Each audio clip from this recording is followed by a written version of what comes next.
Assalamualaikum warahmatullahi wabarakatuh. Kepada yang terhormat Ibu Devina Isnitia Apriani Naimi SMMBA selaku dosen pada mata kuliah manajemen pemasaran, dan juga teman-teman mahasiswa semua. Semoga pada hari ini semua diberikan kesehatan agar presentasi ini berjalan dengan lancar sampai selesai nanti. Topik yang akan kita bahas hari ini sesuai dengan tugas yang diberikan oleh dosen kita, yaitu Advertising and Public Relation. Saya Bagus Sigit Pratama selaku moderator yang bertugas akan memandu jalannya diskusi ini. Sebelumnya saya akan memperkenalkan anggota kelompok kami yang terdiri dari 1. Latifatul Maula NIM 295, 2. Melina Mulyasanti NIM 308, 3. Nijam Fala Alauddin NIM 316, 4. Levita Sari NIM 360, 5. Ella Prasasti NIM 376, 6. Nainatul Izzah NIM 379, 7. Hana Ika Yulia NIM 385, 8. Bagus Sigit Pratama 398, 9. Divya Aurelia Apriliani NIM 400, 10. Anissa Rani Marta Durika NIM 413, 11. Jenit Wildan NIM 421. Selanjutnya, periklanan. Periklanan adalah segala bentuk presentasi non-personal dan promosi gagasan, barang atau jasa yang dibayar oleh sponsor tertentu. Strategi periklanan adalah strategi yang digunakan perusahaan untuk mencapai tujuan periklanannya dan terdiri dari 1. Membuat pesan iklan, 2. Memilih media periklanan, 3. Mengembangkan strategi periklanan, 4. Membuat pesan iklan dan konten merek. Membuat pesan iklan dan konten merek. Iklan harus direncanakan dengan lebih baik, lebih imajinatif, lebih menghibur, dan lebih bermanfaat bagi konsumen. Strategi pesan dan konten. Langkah pertama dalam membuat konten periklanan yang efektif adalah merencanakan strategi pesan-pesan umum yang akan disampaikan kepada konsumen. Strategi pesan dan konten. Konsep kreatif adalah gagasan besar yang meyakinkan yang akan menghidupkan strategi pesan periklanan dengan cara yang khas dan mudah diingat. Karakteristik banding harus bermakna, dapat dipercaya, dan berbeda. Eksekusi pesan.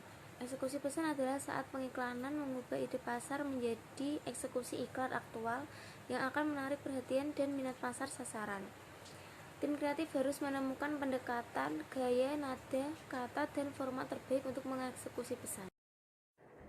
Selanjutnya, yang slide ke-7, mengembangkan strategi periklanan eksekusi pesan, yaitu 1. Sepotong kehidupan, 2. Gaya hidup, 3. Fantasi, 4. Suasana hati atau gambar, 5. Musikal, 6. Simbol kepribadian, 7. Keahlian teknis, 8.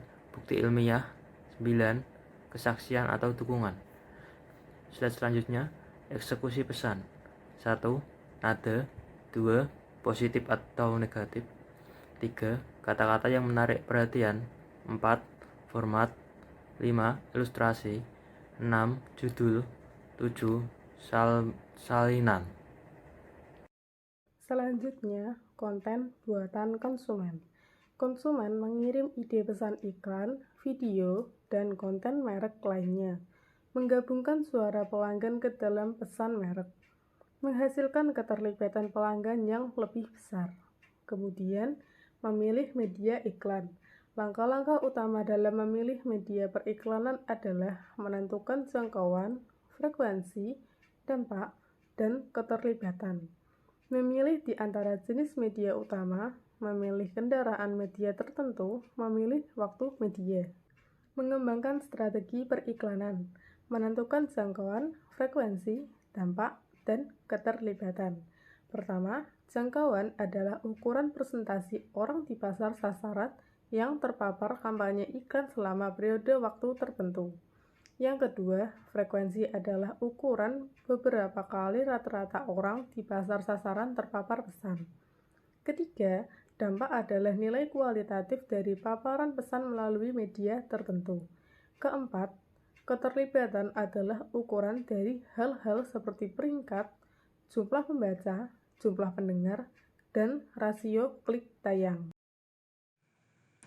Oke, baik. Jadi, selanjutnya yakni adalah memilih di antara jenis media utama. Yang pertama ada memilih sarana media yang melibatkan keputusan untuk menyajikan pesan secara efektif dan efisien kepada pelanggan sasaran dan harus mempertimbangkan pesan tersebut. Nah, yang dipertimbangkan yakni dampak, efektif, dan juga biaya. Yang kedua ada memilih di antara jenis media utama atau narrowcasting yang memfokuskan pesan pada segmen pasar yang dipilihnya dan menurunkan biaya, menargetkan lebih efektif.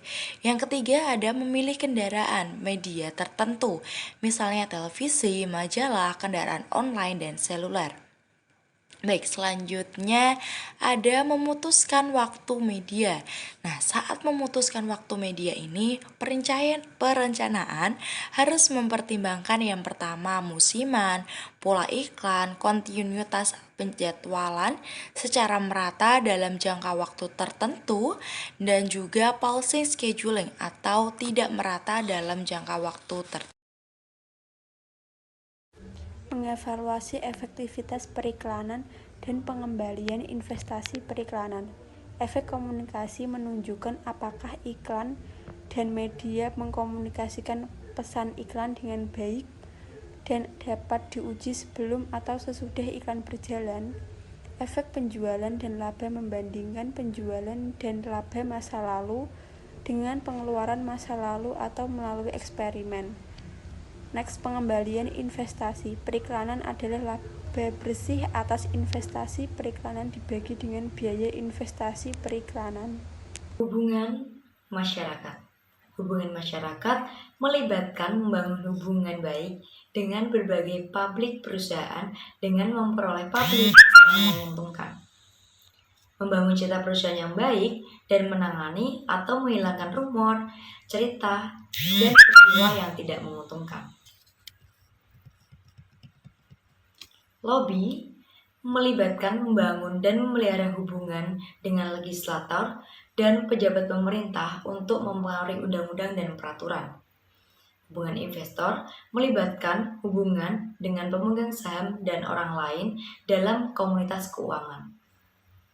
Pengembangan juga melibatkan hubungan masyarakat dengan donor atau anggota organisasi nirlaba untuk mendapatkan dukungan finansial atau sukarela. Slide selanjutnya yaitu hubungan masyarakat.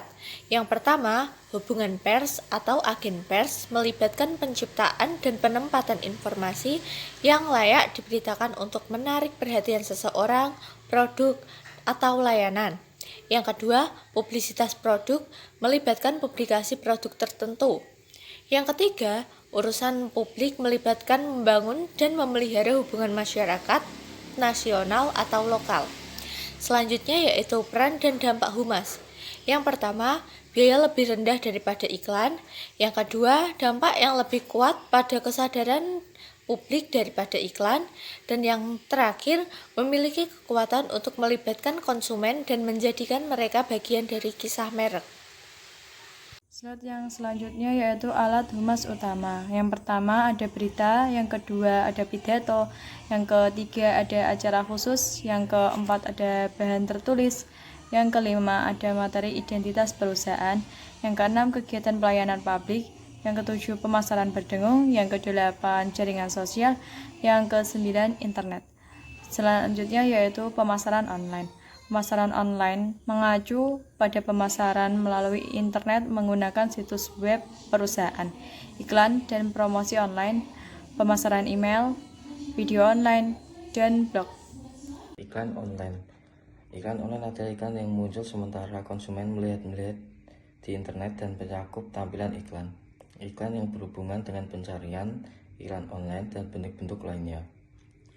Pemasaran email mencakup mengirim pesan pemasaran yang sangat terarah, sangat pribadi, dan membangun hubungan via email.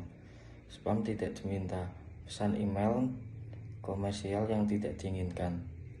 Viral marketing. Viral marketing adalah versi digital pemasaran kata mulut dari video iklan, dan konten pemasaran lainnya yang sangat menular bahwa pelanggan akan mencarinya atau melewatinya. Pemasaran video online melibatkan postingan konten video digital di situs web, merek, atau situs media sosial seperti YouTube, Facebook, dan lain-lain. Blog adalah jurnal online di mana orang dan perusahaan memposting pikiran dan konten lainnya, biasanya terkait dengan topik yang paling jelas. Media sosial adalah komunikasi online independen dan komersial, di mana orang-orang menggabungkan, mensosialisasikan, dan share tampilan dan informasi. Sekian dari kelompok kami. Jika ada salah kata maupun lainnya, mohon dimaafkan. Wassalamualaikum warahmatullahi wabarakatuh.